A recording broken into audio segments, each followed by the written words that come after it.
اعوذ باللہ من الشیطان الرجیم بسم اللہ الرحمن الرحیم۔ سورۃ بقرہ 116 آیا۔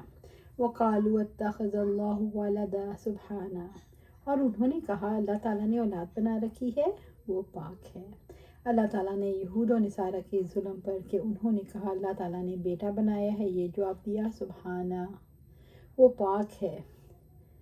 اور یہودیوں نے کہا عزیر اللہ تعالیٰ کا بیٹا ہے، اور عیسائیوں نے کہا مسیح اللہ کا بیٹا ہے۔ یہ ان کے منہوں کی بات ہے، وہ ان لوگوں کی بات کی مشابہت کرتے ہیں جنہوں نے اس سے پہلے کفر کیا۔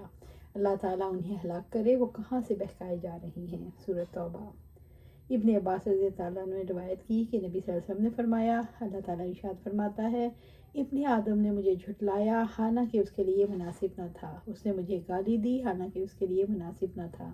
اس کا مجھے جھٹلانا تو یہ ہے، وہ کہتا ہے میں اسے دوبارہ زندہ کرنے پر قادر نہیں ہوں، اور اس کا مجھے گالی دینا یہ ہے کہ میرے لیے اولاد بتاتا ہے۔ میری ذات اس سے پاک ہے، میں نے اپنے لیے بیوی یا اولاد بناؤں۔ بل لہ ما فی السماوات والارض، بلکہ آسمان اور زمین میں جو کچھ ہے اسی کا ہے۔ اللہ تعالیٰ نے ساری مخلوق کا خالق اور مالک ہے، سب اس کی ملکیت میں ہیں اور اس کے سب غلام ہیں۔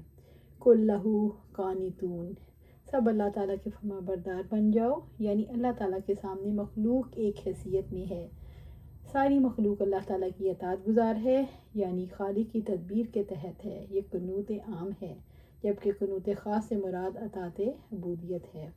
سورۃ بقرہ آیہ 117۔ بدیع السماوات والارض، آسمانوں اور زمین کا موجد ہے۔ اللہ تعالیٰ نے زمین اور آسمان کو بغیر کسی گزشتہ نمونے کے بہترین اور مضبوط ترین بنایا۔ اللہ تعالیٰ نے زمین و آسمان کے رب ہونے سے، جبکہ وہ پہلی بار نہیں تھے، اپنے بدیع ہونے کا شعور دلایا۔ موجودگی ثابت کرتی ہے کہ وہ ہیں اور پہلے ایسا کچھ نہیں تھا، جس سے یہ ثابت ہوتا ہے نئے سرے سے پیدا ہوئے ہیں۔ وَإِذَا قَضَىٰ أَمْرًا فَإِنَّمَا يَقُولُ لَهُ كُن فَيَكُونُ، اور جب وہ کسی کام کا فیصلہ کرتا ہے تو یقیناً اس کو وہ کہتا ہے کہ ہو جا تو ہو جاتا ہے۔ کائنات کی ہر چیز اس کی اطاعت گزار ہے، کسی کو اس کے سامنے انکار کی جرات نہیں، کوئی نافرمانی نہیں کر سکتا۔ اللہ تعالیٰ جب کسی کام کا فیصلہ کرتا ہے کہ ہو جائے تو ہو جاتا ہے، پھر اسے اولاد بنانے کی کیا ضرورت۔ سورۃ بقرہ آیہ 118۔ وقال الذین لا یعلمون، جو لوگ علم نہیں رکھتے انہوں نے کہا کہ وہ یعنی یہودیوں نے کہا، لولا یکلمون اللہ، اللہ تعالیٰ رسولوں سے کلام کرتا ہے، وہ ہم سے کیوں کلام نہیں کرتا۔ او تأتینا آیہ، یا ہمارے پاس کوئی نشانی کیوں نہیں آتی۔ وہ اپنی ناقص عقل اور ناقص رائے سے رسولوں کے سامنے مطالبات رکھتے تھے۔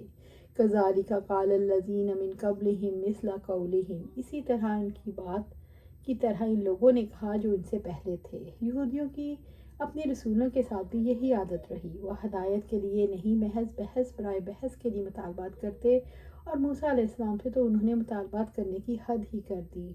مثلاً انہوں نے کہا کہ ہم ہرگز آپ پر ایمان نہیں لائیں گے جب تک کہ آپ ہمارے لیے زمین سے کوئی بہتا ہوا چشمہ جاری نہ کر دیں۔ سورۃ بنی اسرائیل آیہ 90 اور سورۃ بقرہ آیہ 55 میں انہوں نے کہا ہم ہرگز آپ پر یقین نہیں کریں گے یہاں تک کہ ہم اللہ تعالیٰ کو اعلانیہ دیکھ لیں۔ تشابہت قلوبہم، ان سب کے دل ایک جیسے ہو گئے۔ اس سے مراد ہے ان کے اگلے پچھلوں کی ذہنیتیں ایک جیسی ہیں۔ اگلے پچھلے لوگ سرکشی میں ایک جیسے ہیں، سرکشی کی وجہ سے حق کی دعوت دینے والوں کے سامنے کیے گئے مطالبات رکھنے میں ایک جیسے ہوتے ہیں۔ قد بینا الآیات لقوم یوقنون، یقیناً ہم نے آیتیں صاف صاف بیان کر دی ہیں ان لوگوں کے لیے جو یقین کرتے ہیں۔ اللہ تعالیٰ نے اگرچہ نشانیاں صاف صاف نمایاں کر دی، لیکن وہ فائدہ انہی کو دیتی ہیں جو ایمان رکھتے ہیں۔ لقوم یوقنون، اس میں نشانیوں کے من جانب اللہ ہونے کی یقین کی بات ہے، اور مومنین ہی اس کو سمجھ سکتے ہیں۔